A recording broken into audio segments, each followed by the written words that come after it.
don't want to assimilate. Assimilate. Oh no, my worst nightmare. Disclaimer. We do not own or claim ownership of the Pokemon franchise and any Pokemon established in official canon. That's all owned by Nintendo, Game Freak, and Creatures. This is just a podcast made by 4 friends who love Pokemon. It's our love letter to a franchise most of us grew up with. So please go support the official release. Previously on PKMN Legacy. This rather raggedy-looking cowboy fella, barefoot. Boy, howdy. Name's Luke. After he left, there was a book missing from your shelf. This is where I keep my works on the Age of the King. In this photo, a younger woman, dark plum-colored hair, huge drill-like pigtails. The second figure next to her, Grandpa? Who's this woman? Whoever that is, they know my grandpa, and they know me. I want to check out the city. You're killing 2 birds with one stone by Yeah. going to Cortland City and then a hop skip over to Mogul City. I agree with that. I think I have to go clean up the mess that you guys created. Go on ahead, and I'll catch up with you, okay? Yeah, I mean, what's the worst that could happen? I'll be fine.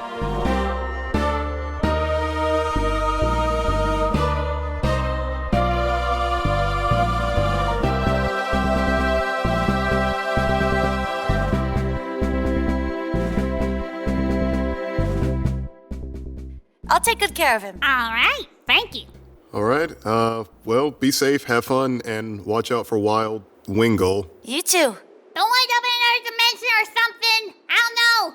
Things are weird here. That is very specific, but okay. Another dimension? What do you think, this is the multiverse theory? I don't know. Anything can happen. The fact that alternate realities is out there just seems kind of weird to me. But, obviously we completely understand that, our lives are, our livelihoods run by, godlike Pokemon, so that makes sense. Exactly. Anyway, on to adventure. as I said before, you two arrive in the Craglands.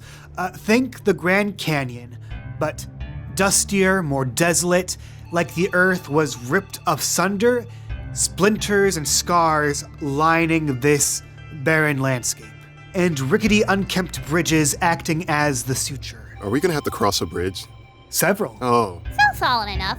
Below the cliffsides and the bridges, you can see that this cragland goes 200, 300 feet down to the bottom, where you can see dregs of ocean water lapping around the edges, mixing with the sand, creating what looks to be a muddy bottom. So definitely got a river probably flowing around here. The two of you make your way through the Craglands, passing by a few docile Pokemon, a few flocks of Spearow, and some Murkrow. It gets a bit closer to evening. The soft topaz glow of the sun shining over the canyons, and you make your way around the corner and find a ramshackle-looking building with an old Western saloon sign on the side of it. It looks like an old-timey Western saloon called the Cave Inn. The Cave Inn. That's funny. Seems like that might be the best place to get some rest for the evening, but a little weird that the rocks are growing into the building, or is the building growing into the rocks? Probably, it could be like a thing where they built into the cave system and they just made a facade on the outside. Alright, I guess we're going inside the Cave Inn. After you. Chris will walk through these old school westerny doors, yeah, they're doors, right? Yeah, they are little saloon doors swinging in and out. Okay, cool. Yes. Yeah, it's an old-timey saloon. There seems to be a few people here and there. You know what? Actually, make me a perception check. Which is not D&D. Hold on. Perception check. I was gonna be like, oh, that's... Make me an insight plus alert. Alrighty. 1 out of 4 for Velma. 3 out of 5 for Chris. Yay. It's a very humble abode. 2 crates make the bar on the far end of the wall. A rough-looking bartender is shining the glasses right now. A couple hikers and other trainers are sitting at one of the few tables around here. There's an upper deck area with several rooms, possibly the inn part of this whole tavern. Chris, with that 3, you notice that in this corner, in the shadows, there seems to be a guy covered in his hat and coat with his feet on the table just taking a nap. Just taking a nap? Seems to be. His The brim of his hat is covering his face. Okay. Is he barefoot? He is. Oh, It is the barefooted cowboy that you met in Maple's lab, who, if you remember correctly, went by the name of Luke. Luke. Ah, yes. It's all starting to come back together now. Chris is going to walk into the saloon. He quickly surveys the area and he catches a glimpse of Luke, but he will not walk right over to him. Instead, he walks over to the bartender. And Velma's gonna move beside him and kind of park herself right next to him on one of the stools. Bartender looks up. Here to stay the night, or you just need a drink? Both?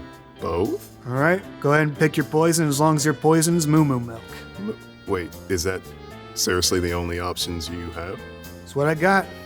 You know what, considering how far you are away from civilization, that makes sense. Yeah, can we please have 2 rooms and some moo-moo milk? And make mine a double. All right, 2 rooms, it's gonna be 200 credits. Moo-moo milk's gonna be, hold on, let me check the stock. Bends down, looks at the crate, gives it a nice kick. $3.50 a glass of milk. $3.50? The milk costs more than the room. That is so weird. That is very weird. How good is this moo milk? Yeah, how good is this moo-moo milk? Pretty warm, but it heals your Pokemon pretty good. By like how many points? Points? I don't know what the hell you're talking about, but I mean, if you had to apply some imaginary metric, 7. We're not going down this road. Velma, please feel free to have some of this very nice moo-moo milk. I'll just have us take a room. All right, so a room for each of you, or you're just gonna share a room? He looks at Velma. Do you want your own room, or do you want to share one? Now we might as well save the money. I can't really afford the moo milk either right now. Yeah, we'll just take a room together. I guess it'd be easier. Do you want to split this? Sure, why not? 50 credits each then.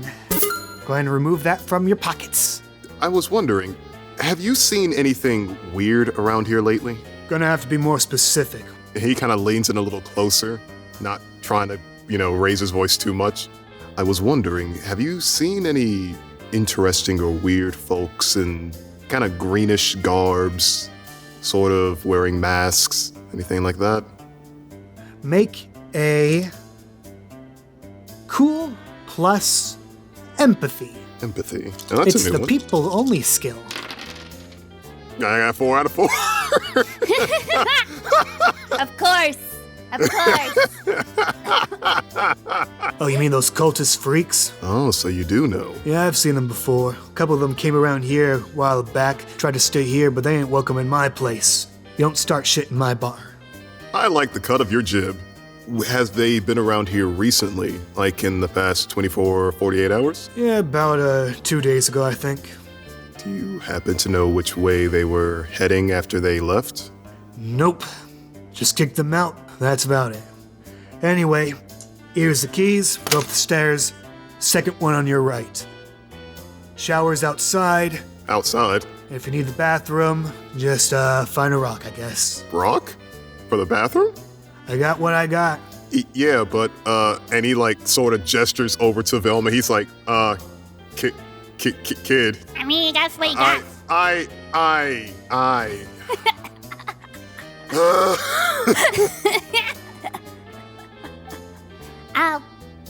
One more thing before you head out. She takes out the photo of her grandpa and the lady's with, and she kind of slides it to him face down. Have you seen any of the people in this photo? Looks down, takes a look at it. Sorry, Squirt. Don't recognize either of them. Pretty sure I'd remember a hairdo like that. Okay, thanks. Well, kind sir, wait, hold on. Sorry, I don't think we caught your name. Let me check the list. Guys, I'm running out of names. If you're listening to the podcast, tweet about the show. Hashtag PKMN Legacy. I need more names. I'm sorry we keep doing this. Name's DJ. Oh, well, thanks, DJ, for the room. We'll be out of your hair by the morning time. And if we happen to need more milk, we'll think about it. Yep. And he's going to spin his chair. Wait, are they spinning chairs or just normal wooden chairs? There are no chairs in front of this bar. You've been standing the whole time. I am impressed about our leg power. We should have gams of the gods at this point. Anyway, he turns his attention to Velma and he says, okay, quick question. And he like sort of leans in a bit more. Okay, so there's a guy that's like right behind us over in the far corner. Does he look like that guy that was at Professor Maple's lab? Or am I? Yeah, that's totally him. That is totally the guy. It's actually him. Okay. I think so. All right. Okay, so what do we do? What's our plan? I'm gonna be honest with you. I have no earthly idea. Do we just walk up to him? Talk to him? I mean, he did borrow a book. We could try to get it back. I mean, that's what I was thinking. Seems like the direct approach might be the best option, so I guess if we act casual, he won't ask why we're acting weird. Well, you know what they say? I don't actually. What's the what what's did the they say? Pokemon equivalent to Rome? Dry, what are the names of those legendary wolves in, Oh, the Sword and Shield? Zacian Zamenzenta? Yeah, you know what? When in Galar. Lenin Galar. There we go. Well, you know what they say? Winning Galar. And she just kind of hikes herself up, kind of puts on a little bit of cowboy persona-ish instead of just starts strutting over, just very casually, but obviously to Luke. Cool plus perform.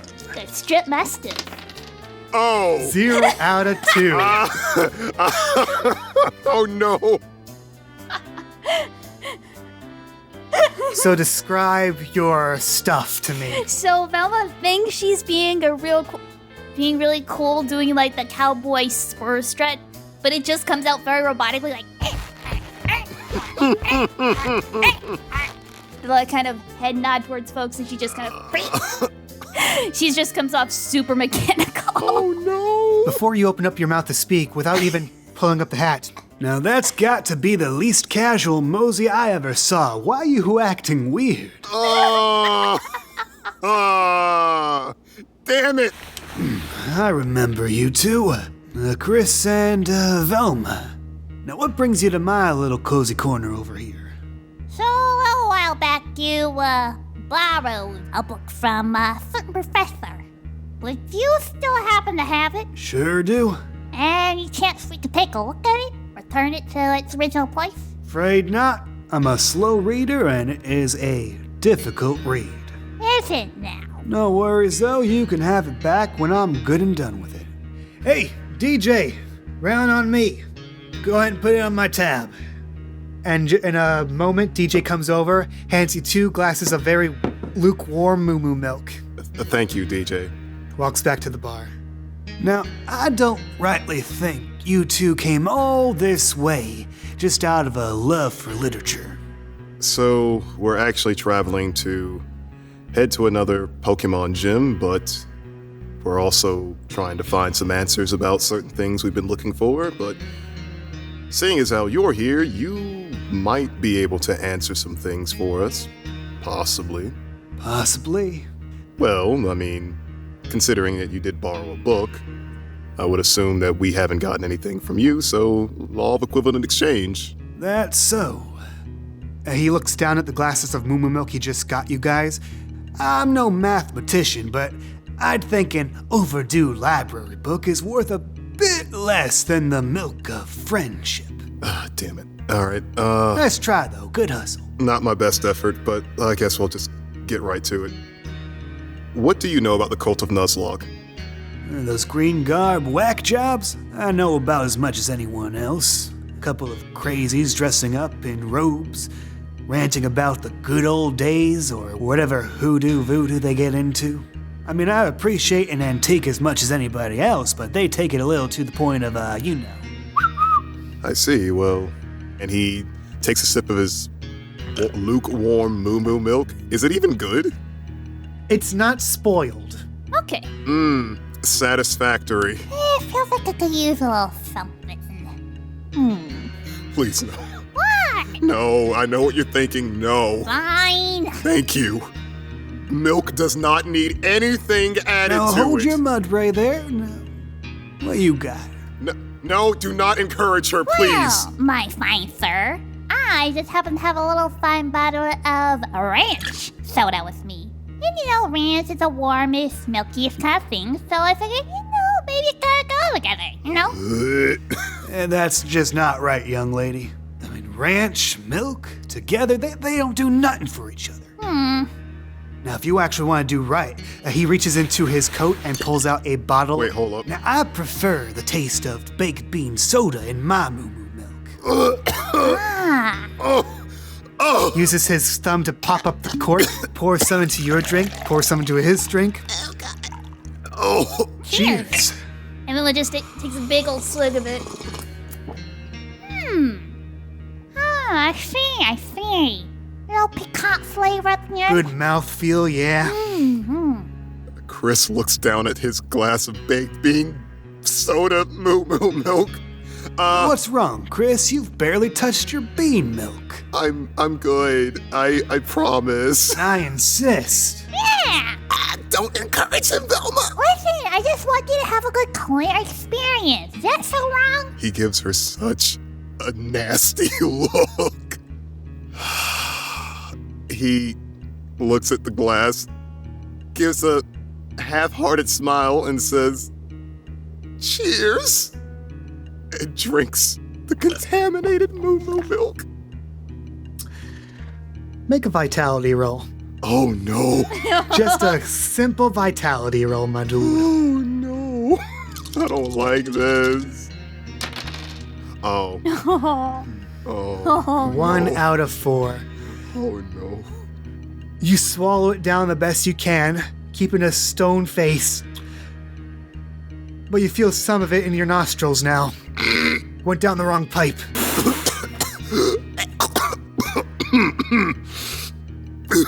Some folks just can't hold their beans. Yep. Bean flavor. There, Chris. You'll get there in time. I'm pretty sure I won't. More for us. And she just downs the rest of her baked bean milk. I need to use one of the rocks, and he quickly gets up out of his seat to go puke. Velma, you're left alone with Luke? Well, He'll be fine. I guess I might as well ask you as long as you're here. She takes out the photo of her grandpa again and hands it over to him. Have you happened to see any of the people in this photo? Alright, let me take a gander real quick. Who are they to you, then?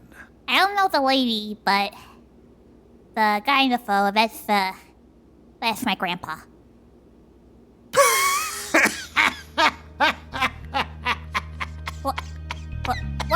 What's so funny? Okay. So I never met the old man myself, but the woman. Oh, I know that woman. You do? Who is he? No. I'm not gonna spoil that. See, I got something better in mind. I can help you find her. Get in touch with her. Provided you help me find something I'm looking for. What do you need? Now, like I mentioned, I am a appreciator, collector, and purveyor of fine antiques. Just so happens there's a particular antique I got my eye on down in the lower Craglands. Easy enough job for all those cultists wandering around down there. Would be nice to have a bit more muscle on my side. I see. You help me find and get what I'm looking for, and I make sure that plum-haired prima donna in the photo gets right in touch with you. Velma looks back to where Chris is, and she looks ahead of her, and she takes a deep breath. It's a deal. Takes out a gloved hand, spits in it, and extends and offers a phlegmy handshake. Velma follows suit, just doing a little. Bound by bean juice. Alright, I'm gonna get some shut-eye. Meet you outside first thing tomorrow. I'll let Chris know the plan. You do that, little lady. Night. How is Chris doing right now? He slowly saunters back into the saloon. I think I'm ready for bed now. Yeah, let me give you a hand. Okay. And she just kind of does like the arm over the shoulder thing and starts helping him up. So, listen, so there might be a slight change of plans, for our destination. Just a little detour we need to take. Okay, and what's the detour? Look over there, he need a little help getting a certain item, and I offer services. Define offered our services. Well, it's, so there's a certain ancient item thing that apparently he needs to get, and, there might be some nuzlocke involved. Chris looks wide-eyed at Velma. It's like extremely, almost like you can see the redness in his eyes, and he just says, "You did what?" Hey, what did I say about starting shit? Sorry, well, we're just heading up to our rooms. Come on, Chris, let's go. Let's go. So you go up the steps. As you pass by the first open door, you see that it is no beds. It's mostly rock. Mostly rock. But in your room, it's the minimum amount of rock and the maximum amount of bed. It's not a large room, maybe 10 by 10, but there is a bed and there are blankets and there is a chest to store your stuff. Okay, this will work. This will work. Quiz. Why did I say quiz? Damn it! Curse Damn of it, no. Velma, it's spreading again! You're inheriting my speech pattern. God damn it! No, this can't be happening. She's multiplying yet again! I don't want to assimilate. Assimilate. Assimilate. Oh no! My worst nightmare. Okay, so Chris barges into the room and is just like pacing back and forth before looking at Velma again. You told him we would help him to get some artifact, well, knowing that there are cultists there. Listen, I know how it sounds, but it's for something really, really important. What is so important that you would make us go back to fighting cultists? It's a chance to find my grandpa! Never mind. Forget I say anything. I know you really want to find your grandpa and this lady, but you can just talk things out with me. I know there's a lot going on, and I may not know it the best like I would like to, but we're friends. I know, it's just... She stares down and she just kind of walks up against the wall and slumps. I haven't always had the best luck when it comes to, talking about stuff. Talking about my grandpa and stuff. I just felt like I had to jump at the chance. He walks over to where Velma is and he slumps down next to her. Well, I don't claim to know what it's like to not know my family members or whatever their lives might be like. I very much consider you family, so... Family is, complicated with me, but I'm glad to know I can trust you. It means a lot more than you know.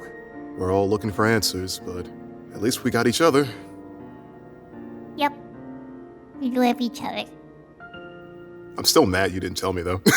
You know, I don't blame you for that. In saying that, I'm now going to give you one punishment. And he pulls out his sea gear, and he says, "You're gonna help me start a new scrapbook.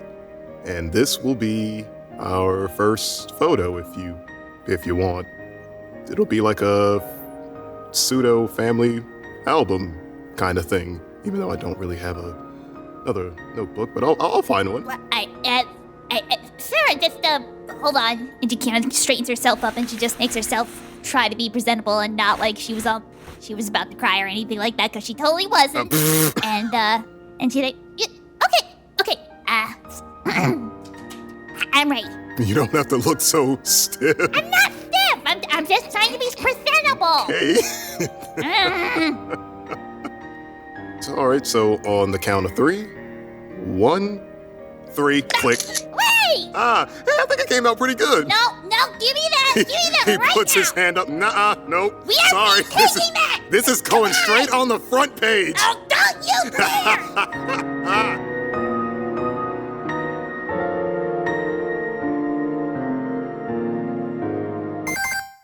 Well, howdy. Kay here. Thanks for moseying on over to the pause menu.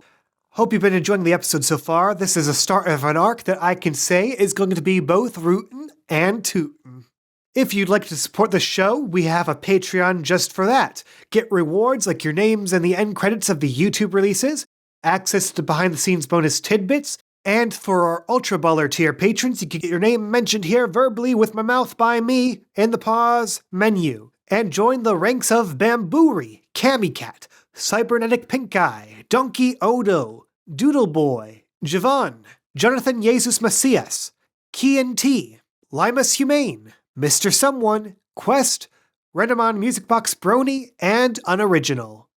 Thanks to you guys and the rest of our patrons. You can also support the show via word of mouth. Tweet about the show using the hashtag PKMN Legacy, leave a comment on our YouTube releases, or leave a good review wherever you found this podcast on whichever podcast and platform you got it off of. Do that, and like our patrons, we might use your name for one of our NPCs. This time around, we have the bartender DJ named after DJC Bay on Twitter. And once again, we got Luke, who is named after @Luca_Reeves on Twitter. I got something to plug today. If you follow Pia Haywood, aka Sully Diddle, you may know that she just released a pilot for her animated series, Mugshot and Pollen Living Elsewhere. It's about two cute and chaotic little gremlins just doing their thing. I did the sound design for it, and I did some of the additional voices, so if you're interested, go check it out on her YouTube channel. I'll leave a link to the video in the description of this episode. God, I need some nasal spray because I'm congested as hell. I'm going to fix that real quick, and you, go listen to the rest of the episode. Unpause.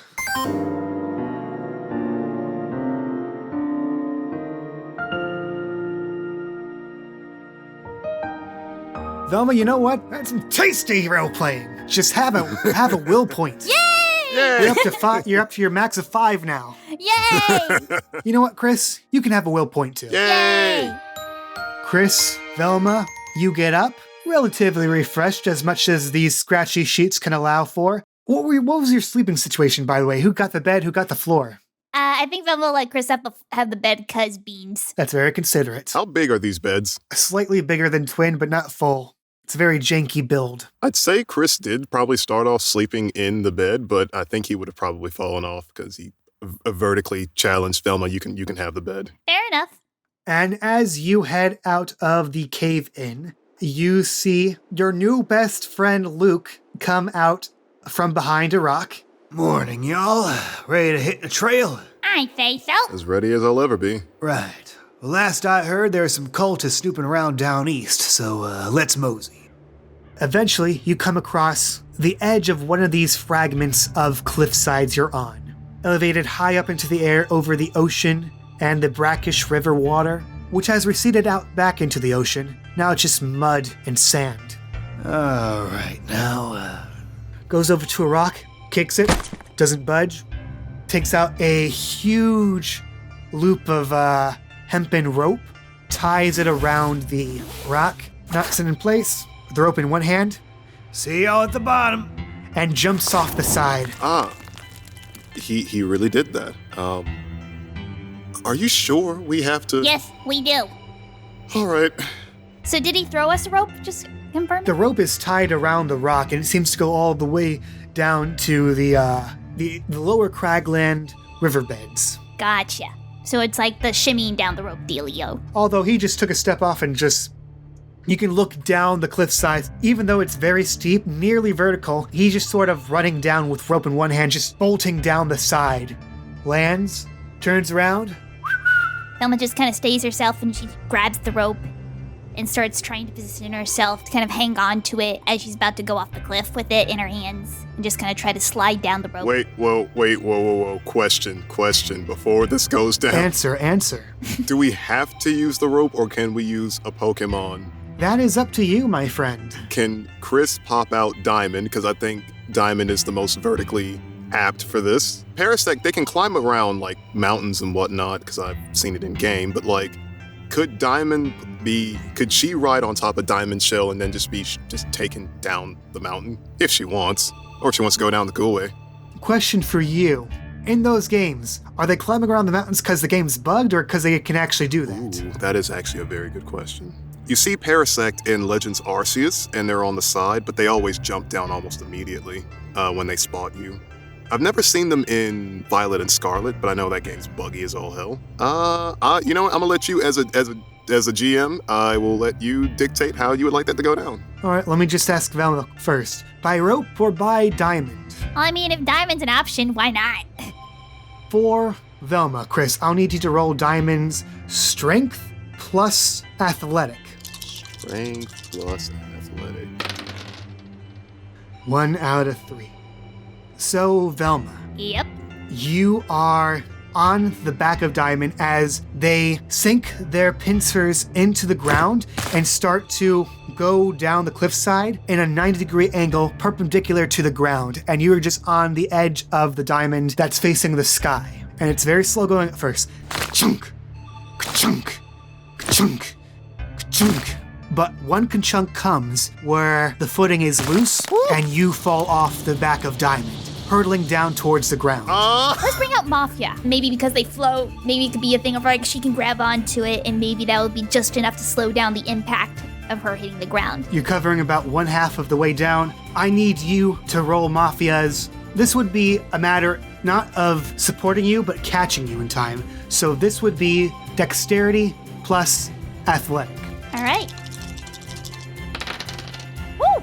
Mafia! Are you to catch me? Fetch! It's fetch! Wait, fetch! Root jitters towards you. You grab onto the orbs, which kind of float about out of orbit from your weight. It's enough to slow your fall. It has not broken it entirely. You're descending toward the ground at a slower rate, but you're still falling. At this point, Luke looks up. Shit. Takes out an Ultra Ball. Dodrio, fetch!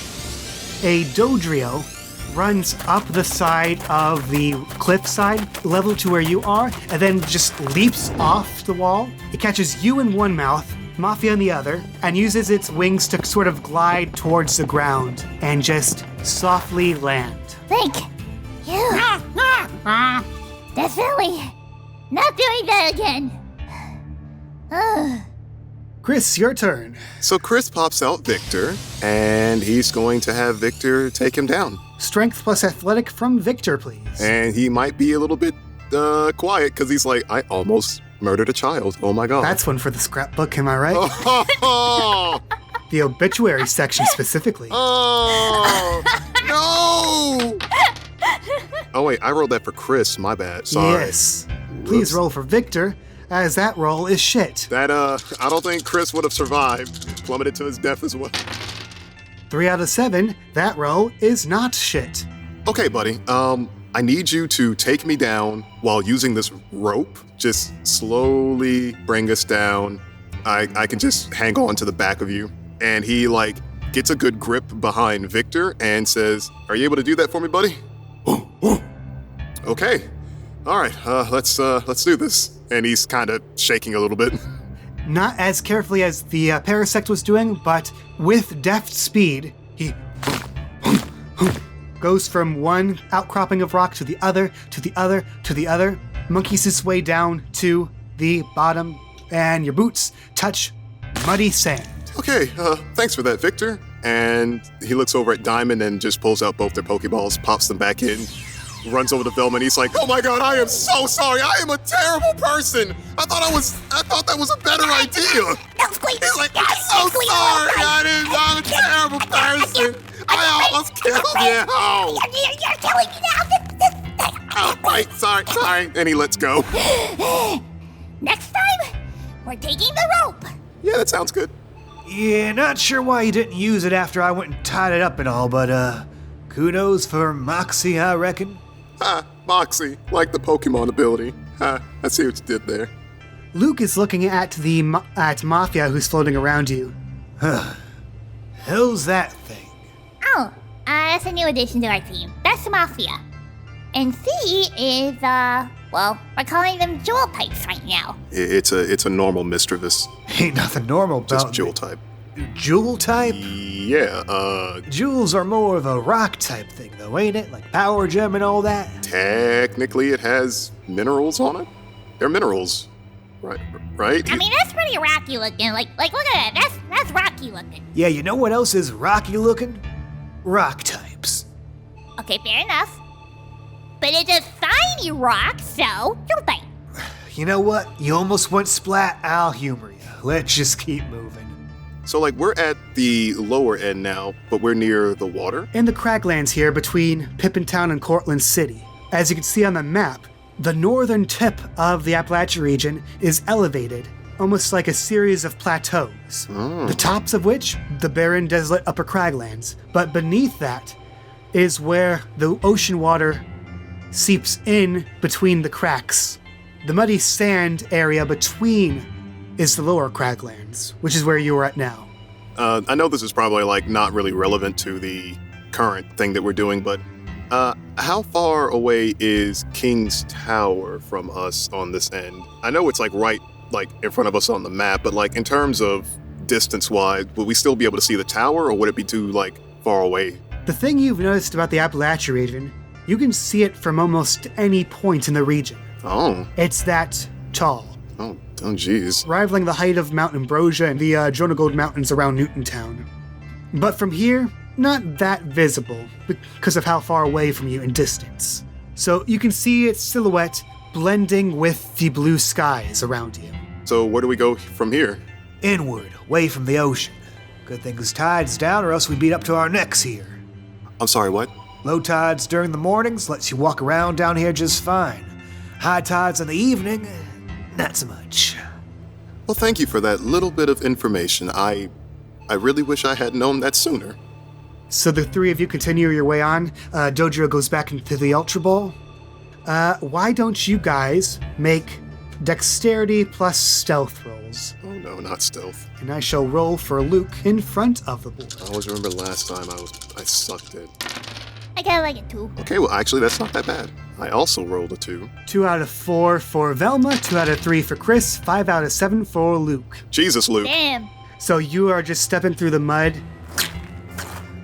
What are you doing? Walking? Well, you should be sneaking. Here, let me show you.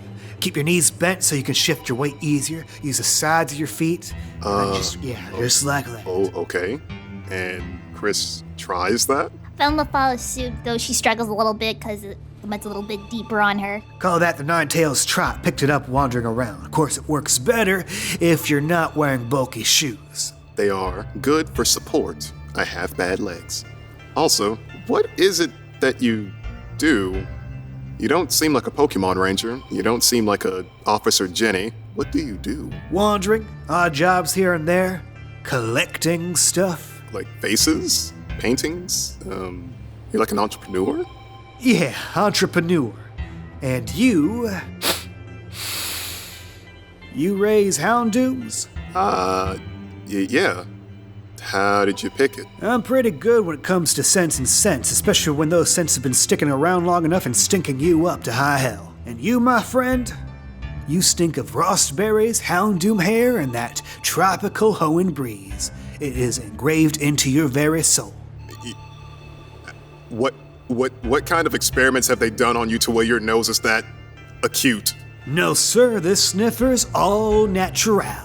Speaking of experimentation, you had quite the bouquet back on you in Russet Town. All those Persimmon berries. I was given those to calm my nerves. No judgment here. He slightly steps a little faster just to sort of avoid the conversation. You fox step your way down through the craggy pass, and with Luke's guidance, you come around a corner. Then he holds out his hand. Hold on. I see him in the distance.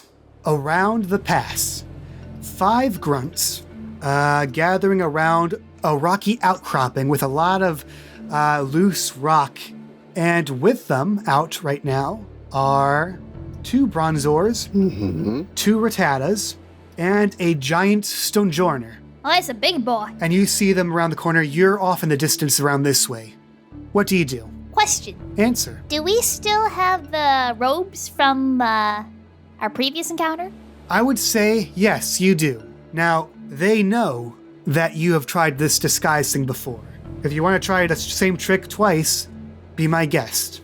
Question, are the cultists, like, how aware do they seem to be of their surroundings? Insight plus alert in order to try and perceive what they're doing. Oh, well. 2 out of 5 for Chris. 1 out of 4 for Velma. You can't make out the conversation they're saying. You can just pick up the tone of it, and they seem to be frustrated. And they have not noticed you. They're talking amongst themselves. I have one quick question, Kay. Answer for you. Try. So, I want to use a will point, and I want to use it for Diamond using hypnosis on the stone joiner. Is that possible to make it sleep? I'm throwing another possible plan in the pot. Is it possible to use teeter dance to make them all confused?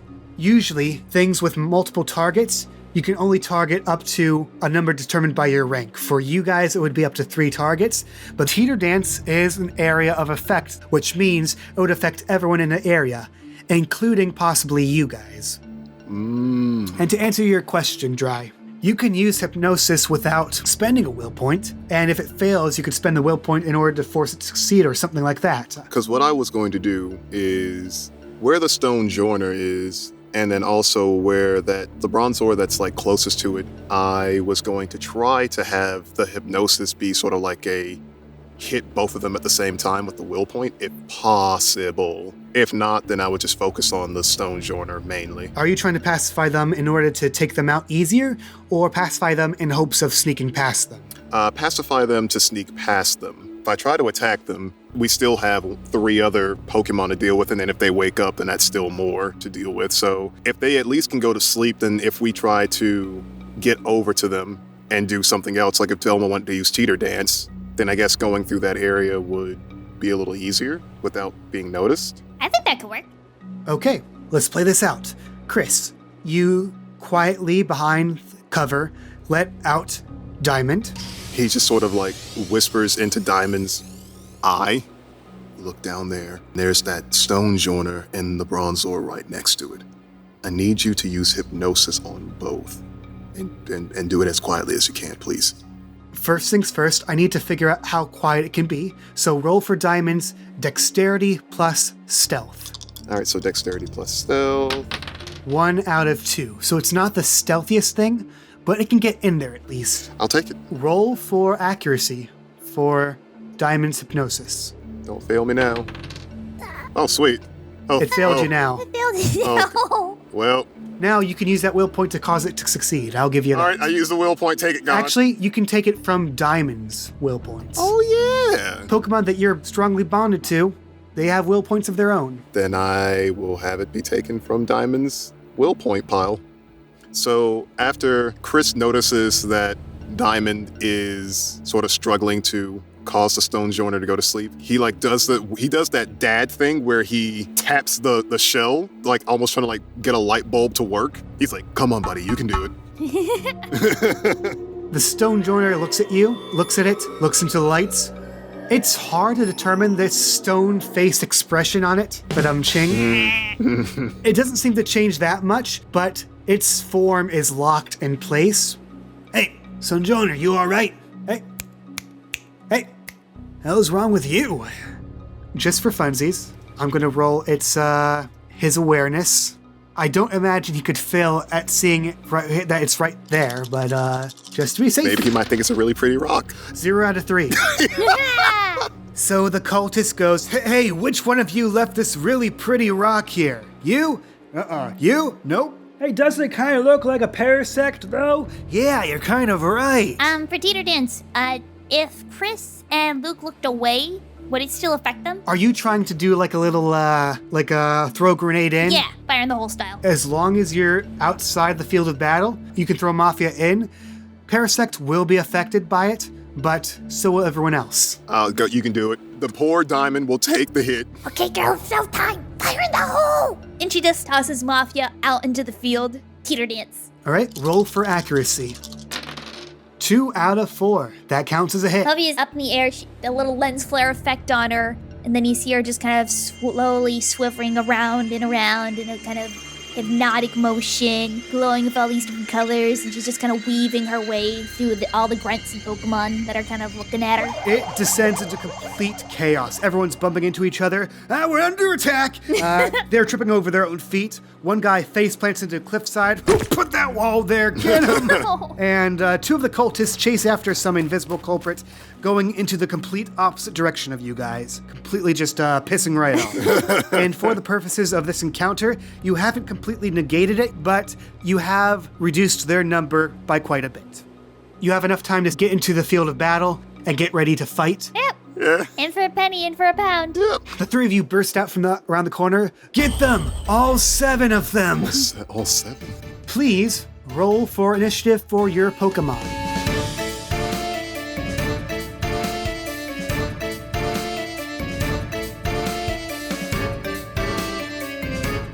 Okay, top of the order.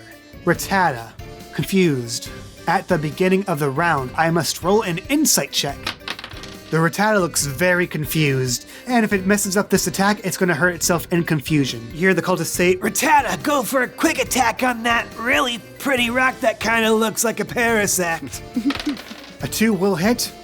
Weak to normal types, but that's negated by filters, so that's going to be normal damage. What is Diamond's defense? It is a 3. Rattata darts forth, stumbles a bit on its legs, but rolls out of it and slams into Diamond for 2 points of damage. Ow. Bronzor's turn to make an insight check. It's feeling the effects of confusion as well. Another cultist go, "Bronzor, do imprison on that Parasect rock. Made us sleepy." Oh no. Roll for accuracy. But it hurts itself in its confusion. Yay! I need a 2 to hit, only rolled a 1 out of 3. Thank you, Dice Gods. So instead of Diamond forgetting how to hypnotize, Bronzor instead forgets how to float. Diamond's turn. He looks over at the Bronzor, and all he could hear was the word imprison. He was like, I don't like the sound of that move. Diamond, Prison Blast on the Bronzor, please. Real quick, Parasect was confused. Make an insight check. So just a pure insight? Yeah, for Parasect. 1 out of 3. So for this Prison Blast, you need to roll at least 2 successes in order for this to land. Ooh, Lord, okay. Yes! Okay, 3 out of 5, that will do it. I'll take it. Roll for damage. The defense is 3. Oh. 4 out of 4. I forgot how strong Prison Blast was. I didn't. One more thing. Roll a chance dice. Let's see if it lowers the accuracy. Dang it. Diamond charges up a blast of prismatic energy and boom, blasts it at the Bronzor. You take it down almost to an inch of its consciousness. That's my baby! Stonejourner's turn. First things first, let's see if it wakes up. Oh yeah, that's right. For sleeping creatures, it needs to accumulate up to 5 successes while rolling insight. So, no successes here, it remains asleep. Yes. Woo. Well, looky here, an easy target. Maractus, drain 'em dry.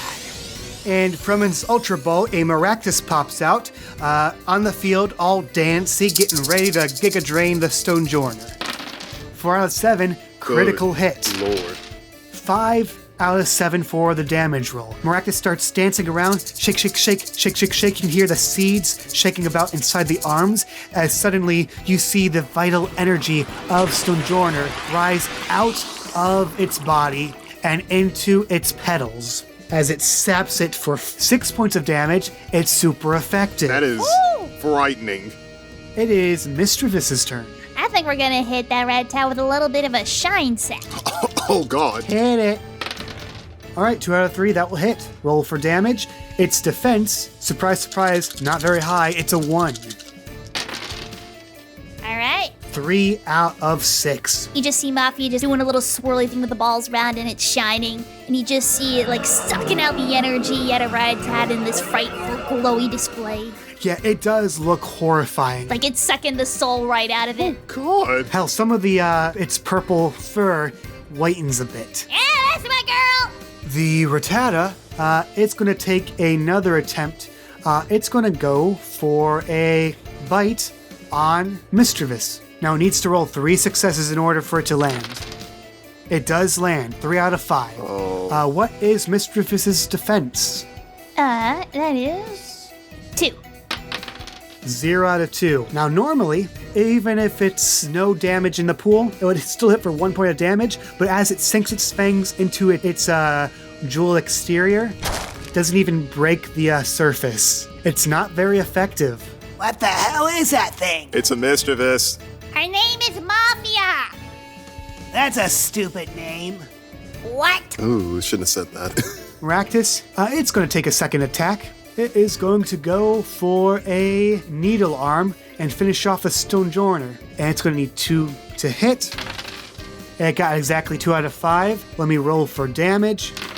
It slams into the sleeping giant with needle-covered arms. Does not cause it to flinch as it bounces back into place. It still hits for 1 point of damage. Mafia doing any second attacks, or are we going to move on to the next round of combat? Who said that? Who said that Mafia's name was dumb? The 2 cultists point to this guy. Screw you guys. Mafia? Hit that rat down with a hex!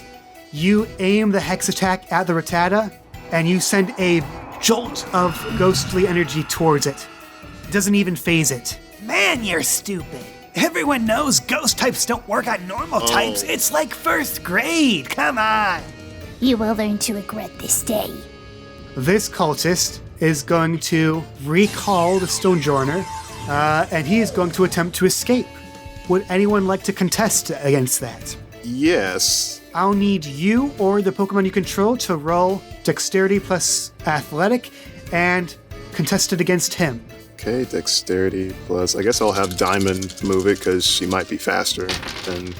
Nope, not happening. Diamond tries to fire his Prison Blast, but it goes stray. One of the cultists makes a break for it, leaving just these 2 guys, with the Bronzor and the Rattata. Speaking of which, top of the order though, Rattata's turn. Insight. It literally does not have enough insight to break confusion.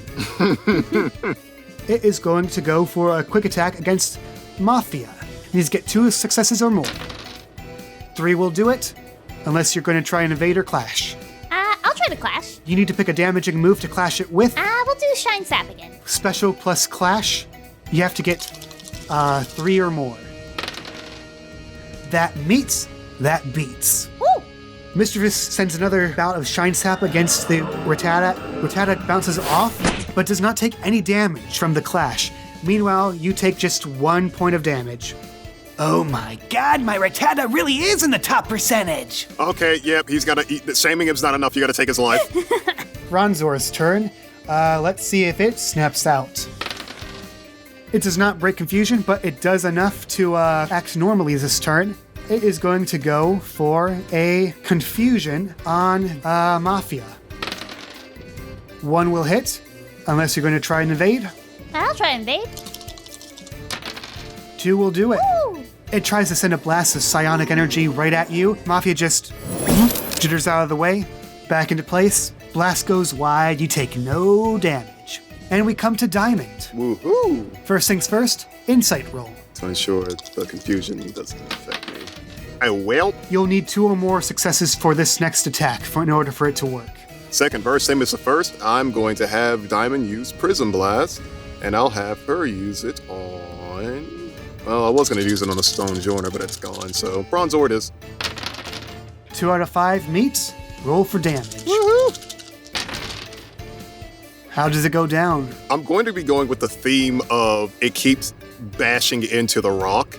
So I'm going to. All right, Diamond, let's do it again. Prism Blast! As it blasts that beam of light again at the Bronzor, the beam isn't what takes it out, it's the rock. As it binks against the rock, and then it's out cold. This cultist right here looks very annoyed from this and despondent. Meanwhile, we go over to Maractus.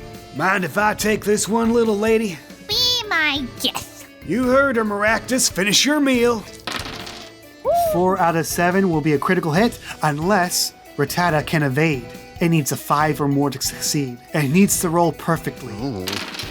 It does not roll perfectly. I don't even need to roll damage for this. It just, taking a page out of the Mischievous' book, it absorbs the vital energy of the Rattata, and it is in the top percentage, no more, as it collapses onto the ground. Okay, stop. You've beaten us. We're done, okay? We're done. As they take their Pokeballs out and crush them. Whoa, dude. Why do you guys keep doing that? You don't gotta go that far. Yeah, we do. You beat us, we release our Pokemon, we surrender. It's sort of our whole only the strong survive thing. Hold on. It's probably very crazy, but I want to do something. Yes? With their Pokeballs destroyed, does that mean they're no longer owned by them? Yes, but you can't catch them because they are fainted. Oh, yeah, that's right. Dang it, I was gonna catch one and be like, give it back to them, be like, stop doing that. You think that would be a possible solution, but the thing is, trying to catch a Pokemon does inflict an amount of stress on it. And doing that to a fainted Pokemon, that is very unhealthy and very taboo. Well, we don't want any missing goes, so, No, we do not. fair enough. All right, well, But you can't just abandon them. We don't have a choice. You always have a choice. You always can choose. Make a cool plus empathy, Velma. 0 out of 2. dang. Look, kid, you're strong and all, but we fear Odo more than we fear you. So just let us go to jail. You won't see us again, okay? Wait, jail? Look, I don't get his whole code thing either, but I'd be a lot safer behind bars than betraying Odo. So, jail, please. So wait, we beat you and you go to, like the local jail or, like, a Nuzlocke cult jail? Just a normal, nice local jail. That's it. Now, one final thing, and I'll let you guys happily turn yourselves in. Can you at least take the fainted Pokemon to the Pokemon Center? At least do that. But they're not ours anymore. They so- may not be yours, but they're fainted Pokemon, so can you do one thing in your fucking life and take them to a center? And hello, apparently you're not part of Nuzlocke anymore, and you're gonna go to jail. You might as well take them with you. I need you both to make tough plus intimidate. You have two people yelling at me? I'm going to combine your rolls. Jesus. 1 out of 3 from Velma, 3 out of 6 for Chris. So that's a total of 4. Oh, good lord. Okay, we'll take them to a Pokemon Center on our way to jail. Just stop yelling at us. Jeez. And the reformed cultist, I guess, pick up the fainted Pokemon and make a break for the nearest Pokemon Center. Luke recalls Maractus. Probably would have been a lot more fun if you just knocked them out, but you do you, I guess. We do things the right way here. The Paragon way.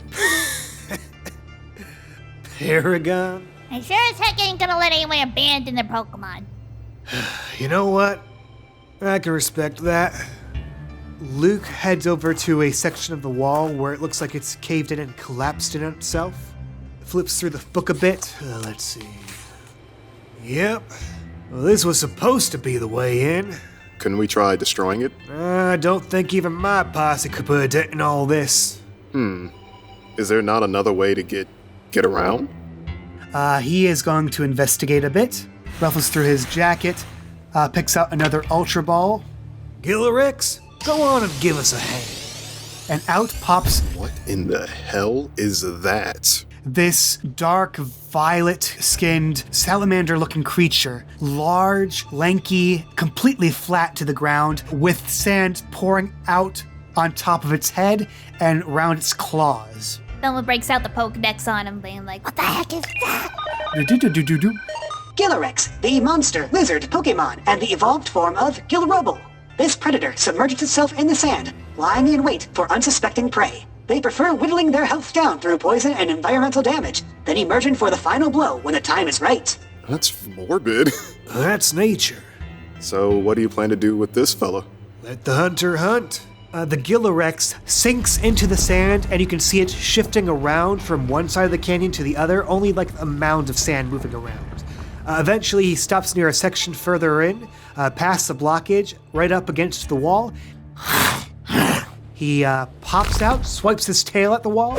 It crumbles just enough to reveal a small crack. You see Luke bend down. Got us an underwater cavern here. And a way in. At least for, someone small enough or smart enough to squeeze on through. Well, I think I know who can get the job done. Velma says proudly as she's walking on over. Don't know how deep it goes down there. You got yourself a water Pokemon on you? I got Lapras. Oh yeah. Well, shoot, that'll do. Go on and find us a way to get through. Roger Dodger.